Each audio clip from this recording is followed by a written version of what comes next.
আসসালামু আলাইকুম। আচ্ছা, আমরা আমাদের ইউটিউব চ্যানেলের যে প্রোফাইল পিকটা অ্যাড করেছি, সেই প্রোফাইল পিকটা যদি অনেক বাজে হয় বা আমাদের চেঞ্জ করার প্রয়োজন হয়, অথবা আমাদের নতুন চ্যানেলে প্রোফাইল পিক অ্যাড করার প্রয়োজন পড়ে, তাহলে আমরা কিভাবে অ্যাড করব? এর জন্য আমরা সরাসরি চলে যাব ইউটিউব চ্যানেলে।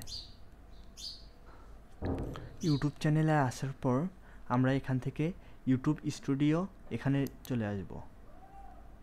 ইউটিউব স্টুডিওতে আসার পর আমরা এখান থেকে কাস্টমাইজেশন সেখানে ট্যাপ করব।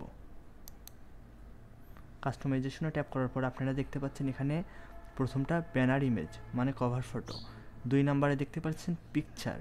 এই পিকচারের এখানে আমরা যদি আপলোড দেই, তারপর আমাদের যে ইমেজটা আছে, যেটা আমরা প্রোফাইল পিকের জন্য প্রস্তুত করে রেখেছি, সেই ইমেজটাতে ট্যাপ করব। তারপর এখান থেকে আমরা ওপেন করে দেব।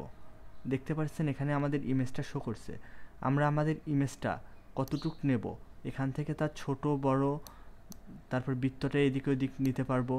বাট আমি যতটুক নেব এখান থেকে আমি ঠিক ততটুক সিলেক্ট করে নিচ্ছি।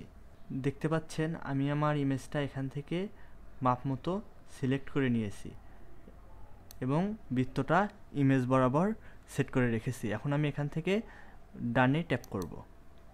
আপনারা দেখতে পাচ্ছেন আমাদের ইমেজটা অ্যাড হয়ে গেছে। আমি যদি এখান থেকে চাই রিমুভ করতে পারবো এবং এখান থেকে চাইলে চেঞ্জ করতে পারবো। এবং আমি এখন ইমেজটা পাবলিশ করব। এখানে পাবলিশড বাটনে ট্যাপ করব। আপনারা দেখতে পাচ্ছেন আমাদের ইমেজটা আপডেট হয়ে গেছে।